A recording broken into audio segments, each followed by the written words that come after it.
tiene suficientes toros en su hato ganadero. Analizando los niveles de partos que tiene su finca puede saber si tiene suficientes toros. Conocer si se tiene la cantidad correcta de toros puede ser una duda en las ganaderías bovinas, ya que este factor depende de la rentabilidad del negocio ganadero. En algunos hatos ganaderos puede surgir la interrogante del por qué el porcentaje de partos es bajo y se enfocan en varios factores, pero el principal factor relacionado con este porcentaje es la técnica reproductiva utilizada. El más utilizado es el de monta natural y, en segundo lugar, la inseminación artificial. La técnica reproductiva de inseminación artificial es buena herramienta para el mejoramiento genético bovino, pero detectar los calores cuesta mucho, especialmente para ganaderías ubicadas en climas tropicales, y con esto se afecta el porcentaje de partos del hato ganadero.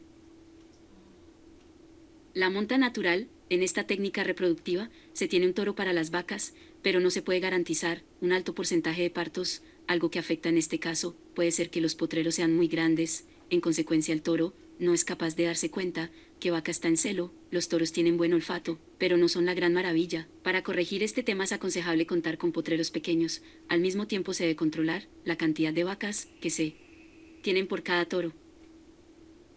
Si para 50, 60 o 70 vacas se quiere tener un solo toro, se comete un grave error y en consecuencia los niveles de partos serán bajos. Este tema se complica aún más si el toro es joven.